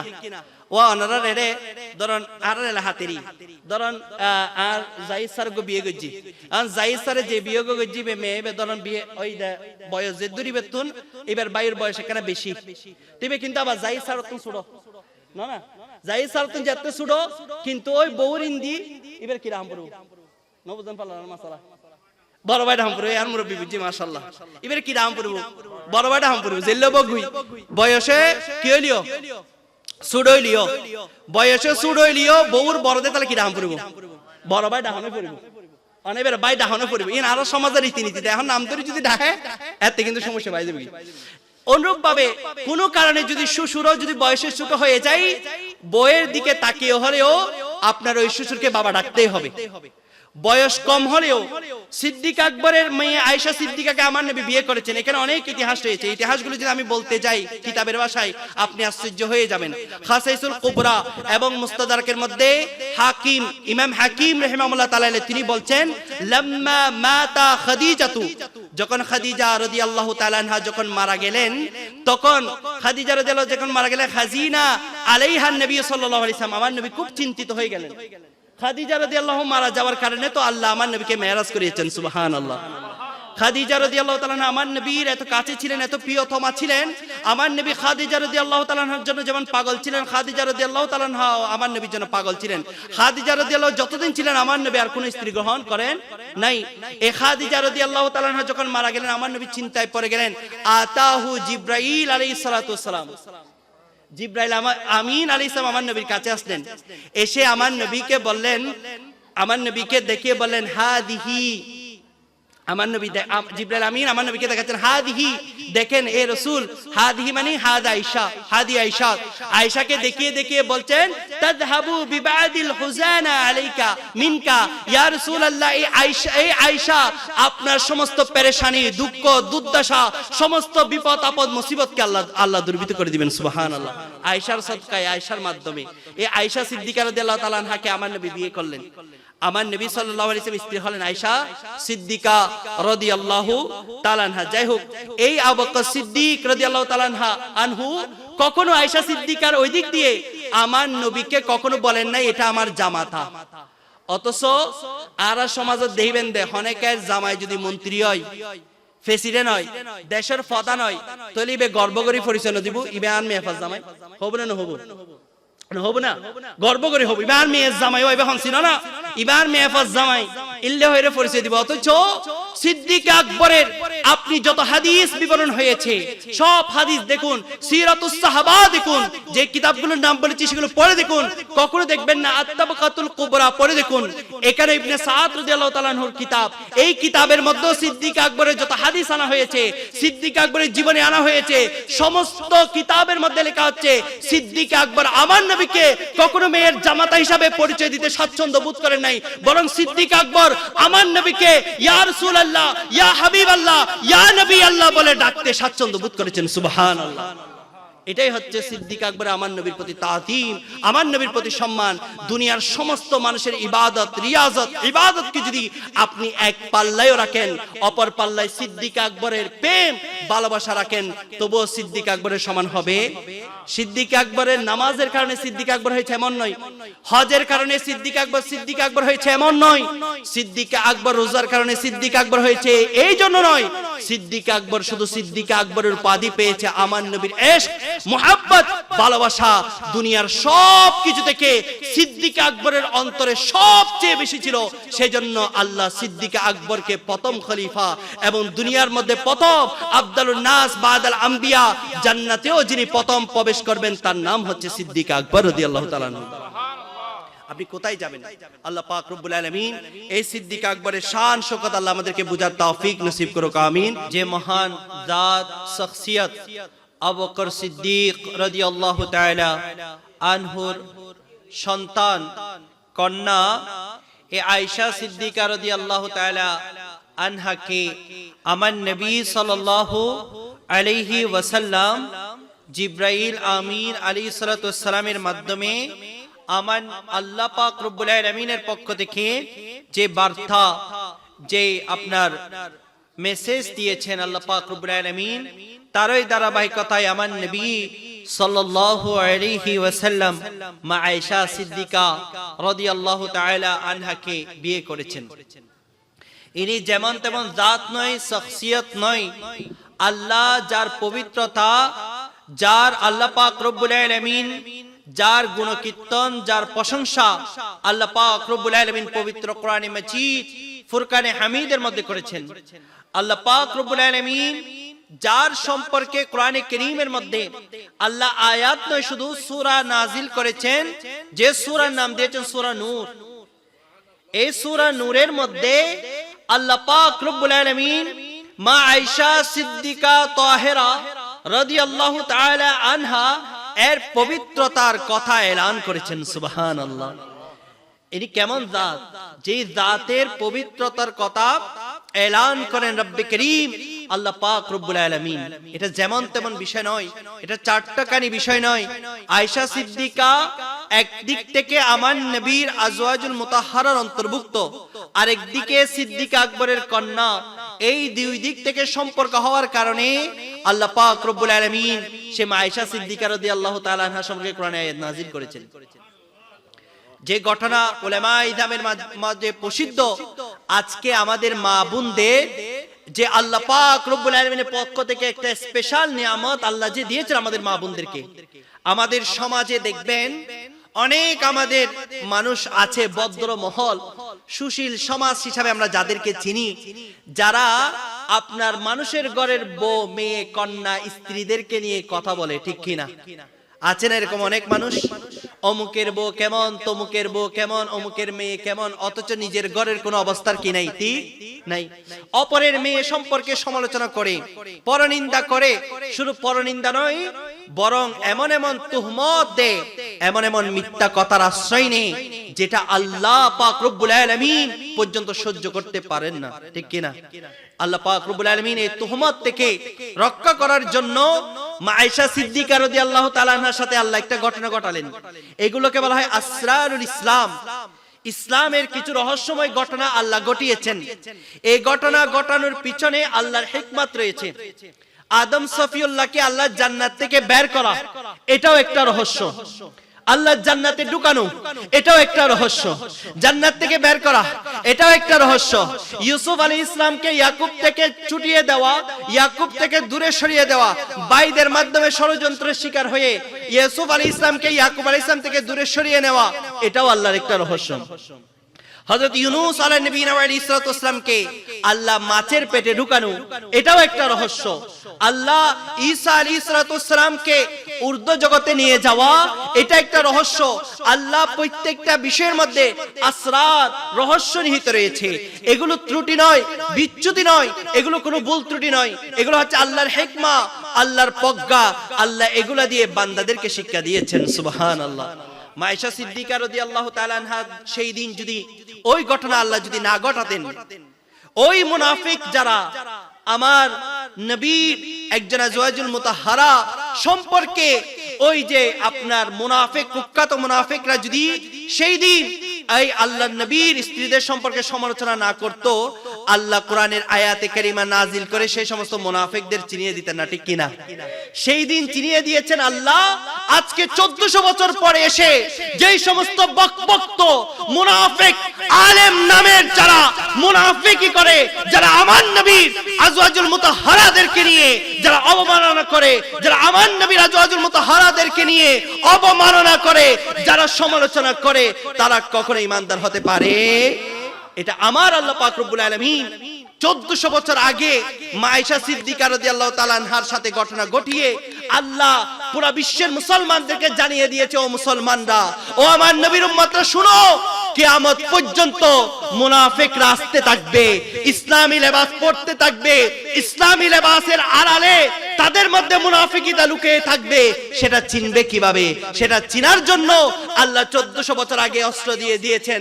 আমার নবীর আজওয়াজুল মুতাহহারা নিয়ে যারা সমালোচনা করবে, মিষ্টি মিষ্টি ভাষায় কথা বলে আমার নবীর আজওয়াজুল মুতাহহারাদেরকে অবমাননা করার অপচেষ্টা চালাবে, ও উম্মতরা শুনে রাখো, ও আমার নবীর উম্মতরা শুনে রাখো, তারাই হচ্ছে প্রকৃত বড় মুনাফিক, ঠিক কিনা? এই মুনাফিক, এরকম মুনাফিক আমাদের সমাজে অনেক আছে না? অনেক আলেম নামেক জানোয়ার, অনেক আলেম নামেক মুনাফিক, যাদের লেবাস সুন্দর, যাদের কথা সুন্দর, যাদের সবকিছু সুন্দর, কিন্তু ভিতরে ওই উতবা শাইবা মত মুনাফিকি অন্তরের মধ্যে পোষণ করে আছে, ঠিক কিনা?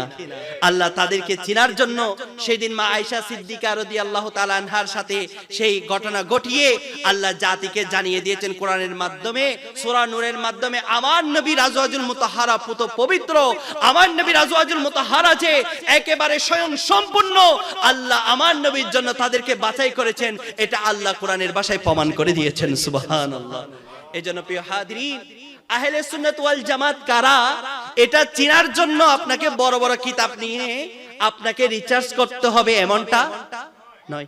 সাহাবায়ে কেরাম, আমি আগেই বলেছি সিদ্দিক আকবর সম্পর্কে, মেরাজের ঘটনা, সিদ্দিক আকবর 1400 বছর আগে চলে যান আপনি। না বিজ্ঞান ছিল, না রকেট সায়েন্স ছিল, না মানুষরা আপনার উপরে উড্ডয়ন করতে পারত, বিমান ছিল, হেলিকপ্টার ছিল, এমন অত্যাধুনিক আপনার কোনো যন্ত্র ছিল না। মানুষ এক দেশ থেকে অন্য দেশ যাওয়ার কল্পনা তো মানুষের দূর কি বাত, মানুষ তো আসমানি জগতে যাওয়া অনেক দূরের কথা, মানুষ পৃথিবীর বাইরে সম্পর্কে জানা অনেক দূরের কথা। এর আগে মানুষ জানতো না যে বাংলাদেশের পর একটা পাকিস্তান আছে, বাংলাদেশের পর একটা ইন্ডিয়া আছে। এইভাবে দেশ সম্পর্কেও মানুষের যখন গভীর জ্ঞান ছিল না, আল্লাহ আমার নবীর দ্বারা এমন এক ঘটনা ঘটালেন। আল্লাহ শুধু দুনিয়ার বুকে নয়, দুনিয়া থেকে নিতে নিতে নিতে নিতে নিতে নিতে আল্লাহ আমার নবীকে লা মাকানে নিয়ে গিয়ে আল্লাহ আমার নবীকে আল্লাহর দিদার দিয়ে দিলেন। সুবহানাল্লাহ। যেটা আমাদের পুরা মানুষের কাছে গায়েব। সেজন্য আলা হযরত বলেন, और कोई गैब क्या तुमसे निहा हो भला, और कोई गैब क्या तुमसे निहा हो भला, जब ना खुदा ही छुपा तुम पे करोड़ों दरूद, सलातुन या रसूल अल्लाह अलैकुम सलामुन या हबीबल्लाह।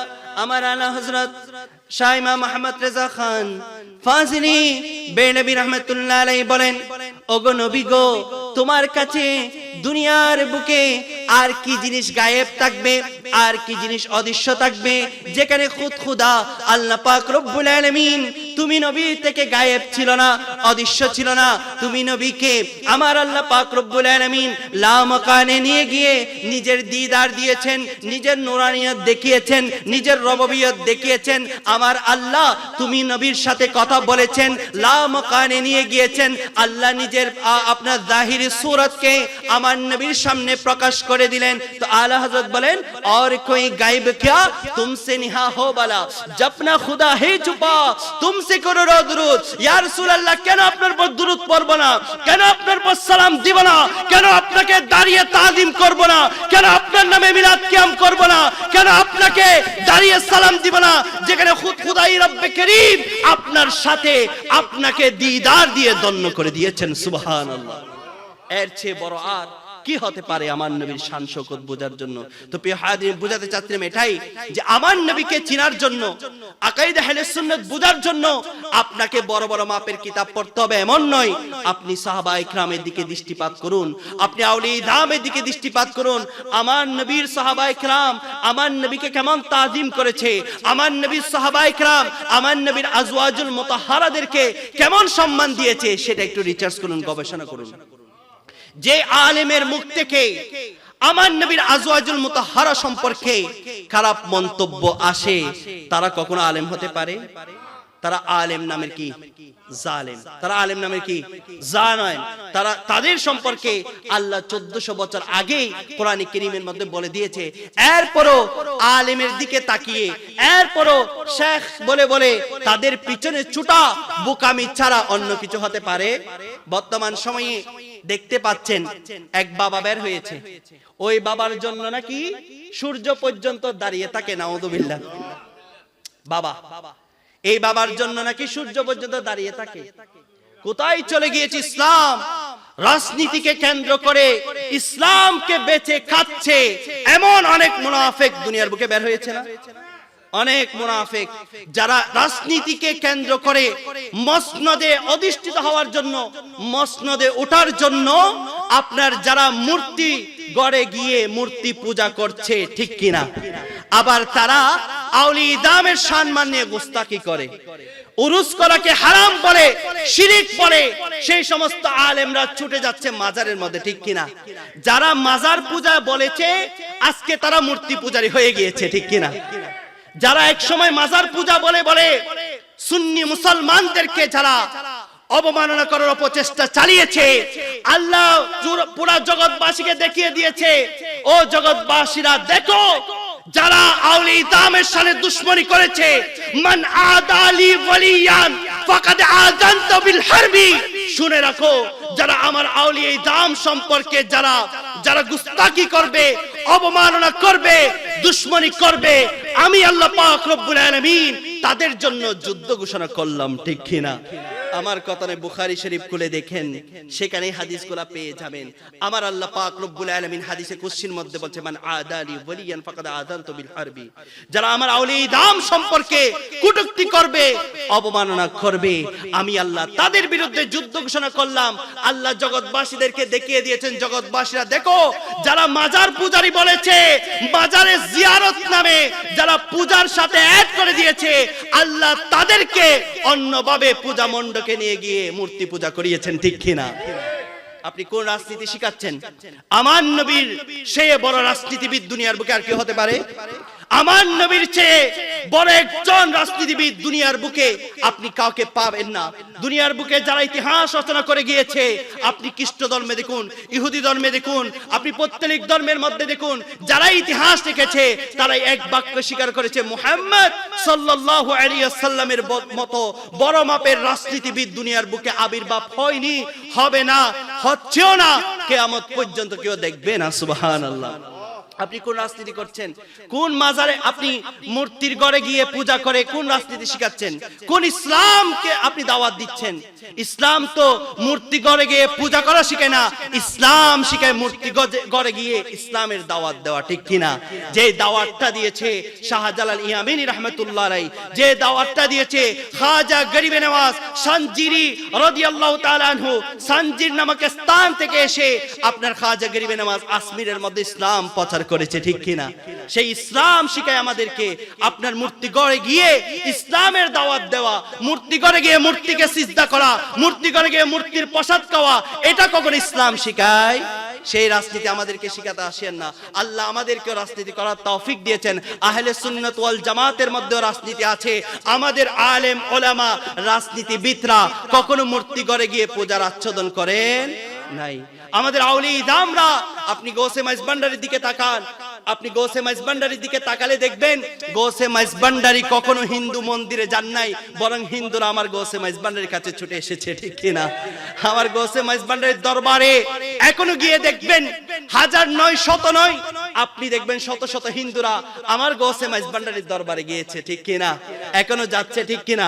গৌসে মাইজভান্ডারি, আহমদুল্লাহ মাইজভান্ডারি কেবলা কাবা, জিয়াউল হক মাইজভান্ডারি কেবলা কাবা, দেলাওয়ার হোসেন মাইজভান্ডারি কেবলা কাবা, এই সমস্ত আউলিয়া দামরা, আপনি সৈয়দ দুস মোহাম্মদ রাহমাতুল্লাহ আলাইহি, সৈয়দ নুরুল মনোয়ার শাহ রাহমাতুল্লাহ আলাইহি, এমনকি হুজুর কেবলা হাফেজ কারি সৈয়দ তৈয়ব শাহ রাহমাতুল্লাহ আলাইহি, হযরত হাজ আল্লামা হাফেজ আপনার তাহের শাহ কেবলা কাবা রাহমাতুল্লাহ কেবলা কাবা, আপনার ওনারা কখনো আপনার মূর্তি ঘরে গিয়ে মূর্তি পূজা করেন, বরং তাদের কাছে হিন্দু বৌদ্ধরা এসে ইসলাম ধর্ম গ্রহণ করেছে, ঠিক কিনা? প্রতি বছর জুলুসে আপনি দেখবেন একজন দুইজন নয়, একাধিক মানুষরা আওলাদে রাসূলের সুশীতল ছায়া তলে এসে ইসলামের ধর্ম গ্রহণ করে, ঠিক কিনা? এটাই ইসলাম আমাদেরকে শিখায়, আমার নবী এটা শিখায়। আপনি ইবনে হিশাম পড়ে দেখেন, যেখানে আপনি আশ্চর্য হয়ে যাবেন। আমি যখন কামিলে, আমার একটা ক্লাস ছিল তারিখুল ইসলাম, এটা আরবি ভাষা, ইবনে হিশাম যখন আমি পড়াচ্ছি কামিলের মধ্যে, আমি নিজেই এটা পেয়ে আশ্চর্য হয়ে গেলাম যে আমার নবী সাল্লাল্লাহু আলাইহি ওয়াসাল্লাম সম্পর্কে আবু জাহেলের মতো কট্টর কাফের আমার নবীর কথা শুনতে চাইতো না, মানুষকে বিভ্রান্ত করত যে মুহাম্মাদের কথা শুনিও না। সেই আবু জাহেল আমার নবীর কথা শোনার জন্য রাতের অন্ধকারে আমার নবীর দরবারে চলে যেতেন। একদিন সাইবার সাথে আবু জাহেলের সাথে দেখা হয়েছে। সাইবা আবু জাহেল একসাথে, কিরে আবু জাহেল তুমি এখানে? আবু জাহেল সাইবাকে বলছে, সাইবা তুমি এখানে? বলছে, কি জন্য আসছো? আমরা না ওয়াদা করেছি মুহাম্মাদের কথা শুনবো না, মানুষকে না বলেছি মুহাম্মাদের কথা শোনা যাবে না, মুহাম্মাদের কথার মধ্যে জাদু আছে। আবু জাহেল তুমি কেন এসেছো? এসেছি মুহাম্মাদের কোরআন তেলাওয়াত শোনার জন্য। সুবহানাল্লাহ। এসেছি মুহাম্মাদের কোরআনের ধ্বনি শোনার জন্য। আমার নবী রাতের অন্ধকারে দাঁড়িয়ে দীর্ঘক্ষণ কোরআনে কারীমের তেলাওয়াত করত। তা আবু জাহেল বলছে, মুহাম্মাদের কোরআন তেলাওয়াত না শুনলে আমার ঘুম আসে না। সাইবা বলছে, না আবু জাহেল, এটা তো হওয়া যাবে না। আবু জাহেল সাইবাকে বলছে, না এটা করা যাবে না, চলো আমরা প্রতিজ্ঞাবদ্ধ হই, আমরা মুহাম্মাদের দরবারে আর আসবো না। পরের দিন আবার দেখা গেল আবু জাহেল, আবার সাইবা, আরেকজন কট্টর মুনাফিক, তিনজন আবার আমার নবীর দরবারের মধ্যে হাজির হয়ে গিয়েছে। আবার একজন আরেকজনকে দেখে আশ্চর্য হয়ে গেছে। আবু জাহেল বলছে, আজকে তো ওয়াদা করেছি আবু জাহেল সাহেবার থেকে ওয়াদা নিয়েছে, আরেক মুনাফিক থেকে ওয়াদা নিয়েছে যে আমরা মুহাম্মাদের কথা শুনতে যাব না, এই কথা ওয়াদা নিয়েছে। সেজন্য আবু জাহেল বলছে আজকে তো সাহেব আসবে না, ওই মুনাফিক তো আসবে না, আমি যাই, আজকে আমি গিয়ে মুহাম্মাদের কথা শুনে আসি। সুবহানাল্লাহ। এভাবে 3 দিন আমার নবীর দরবারে গিয়ে গিয়ে কোরআনে কারীমের তেলাওয়াত শুনেছে। তার নাম হচ্ছে আবু জাহেল, ঠিক কি না? আমার নবী কখনো আবু জাহেলের কথা শুনতে যায় নাই, আমার নবীর দরবারে আবু জাহেল এসেছে আমার নবীর কথা শোনার জন্য। সুবহানাল্লাহ। সেজন্য মূর্তি গড়ে নয় ইসলাম, ইসলাম হচ্ছে মসজিদে, ঠিক কি না? মূর্তি করে কখনো ইসলাম পাওয়া যায় না। ইসলামের দাওয়াত আপনার যদি একান্ত দিতে ইচ্ছে হয়, সেই মূর্তিগুলোকে গুড়িয়ে দিয়ে আপনি ইসলামের দাওয়াত দিন, তারপর বুঝবো আপনি সত্যিকার মুসলিম, ঠিক কিনা? আপনি কোনো রাজনীতি আসতে না আসতে যে সাম্যবাদী ইসলামের নাম দিয়ে মূর্তি আর রোজা, পূজার রোজাকে এক করে দিচ্ছেন, এগুলা কি কখনো মুসলমান হতে পারে? কথা বলে না, হতে পারে? কোথায় ইসলাম রোজা? কুতিবা আলাইকুমুস সিয়াম কামা কুতিবা আলাল লাযিনা মিন ক্বাবলিকুম লাআল্লাকুম তাত্তাকুন বলে আল্লাহ কোরআনে কারীমের মধ্যে এলান করেছে। আপনি সেই রোজা, ইসলামের বুনিয়াদ ইসলাম আলা খামসি শাহাদাতি আল্লা ইলাহা ইল্লাল্লাহ ওয়া আন্না মুহাম্মাদুর রাসূলুল্লাহ ওয়া ইকামাতুস সালাত ওয়া ইতাজ যাকাত ওয়া সাওমুর রমাদান বলে আমার আল্লাহ পাক রব্বুল আলামিনের পক্ষ থেকে যে 5টা স্তম্ভ আমার নবী আল্লাহর পক্ষ থেকে নিয়ে এসেছেন, তার মধ্যে একটা হচ্ছে আপনার রোজা। আপনি সেই রোজাটাকে পূজার সাথে মিলিয়ে রোজা পূজা এক বলে যে বিভ্রান্ত মুসলমানদের মধ্যে আপনি ছড়িয়েছেন, এটা কি কখনো মুসলমানের কাজ হতে পারে? এগুলো মুনাফিক। আপনি ইসলাম চেনার জন্য, মুসলিম চেনার জন্য বেশি দূরে যেতে হবে না। দাড়ির নাম কখনো মুসলমান হতে পারে? আপনার টুপির নাম কখনো মুসলিম হতে পারে? পাঞ্জাবির নাম কখনো মুসলিম হতে পারে? ঈমানের নাম হচ্ছে কি?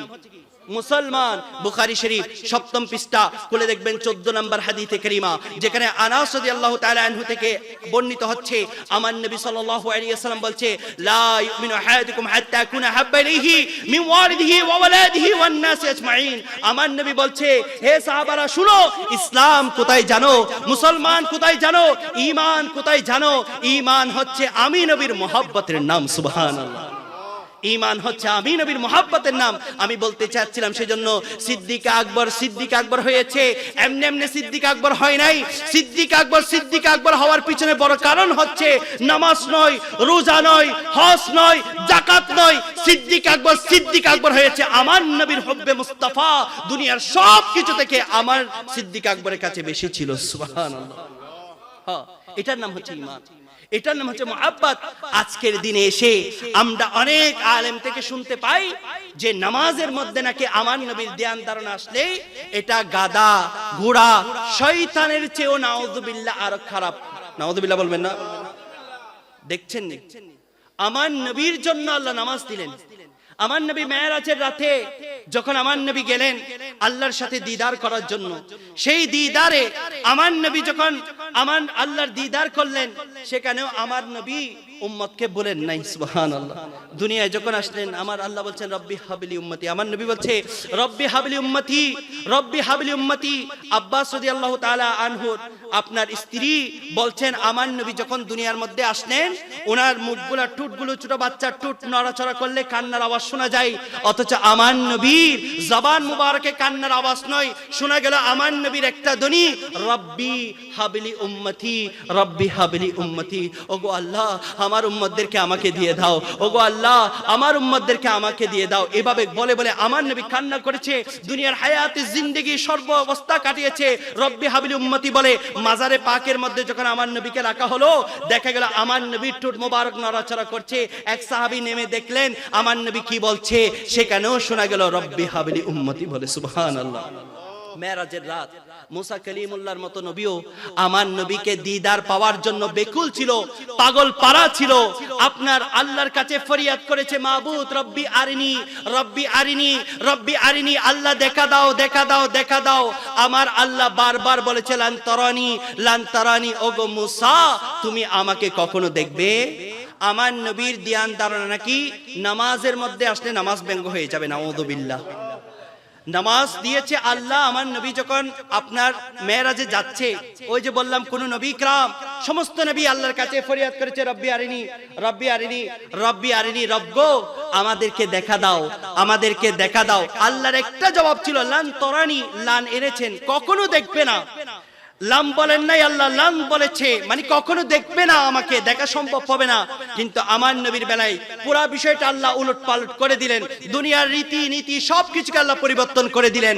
আমার নবীকে আল্লাহ দুনিয়া থেকে, দুনিয়ার খায়সিয়তে জিসিম মুবারকে অবকল রেখে আল্লাহ আমার নবীকে লামকানে নিয়ে গিয়েছেন। সুবহানাল্লাহ। প্রিয় হাজরিন, সেই লামকানে গিয়ে আল্লাহর সাথে আমার নবী দিদার করছেন। তো দিদারের মধ্যে কি হলো, আমার আল্লাহ আমার নবীকে বললেন, ওগো নবী গো, দুনিয়া থেকে এসেছেন, মেহমান যদি মেজবানের ঘরে আসে কিছু হাতে করে কিছু নিয়ে আসে। তা আপনি তো দুনিয়া থেকে আমার কাছে এসেছেন, আমার জন্য কি এনেছেন? আমার নবী কি দিবে আমার আল্লাহকে? আল্লাহর কি কোনো কিছুর কমতি আছে? দুনিয়া দিবে, জান্নাত দিবে, কি দিবে আমার নবী? আমার নবী আমার আল্লাহকে বললেন, আত্তাহিয়াতু লিল্লাহি ওয়াসসালাওয়াতু ওয়াত-তাইয়্যিবাত, মাওলা গো, আমার সমস্ত তাহিয়াত, সমস্ত আমার বিনয়, সমস্ত ইবাদত বন্দেগী তুমি রবের জন্য। সুবহানাল্লাহ।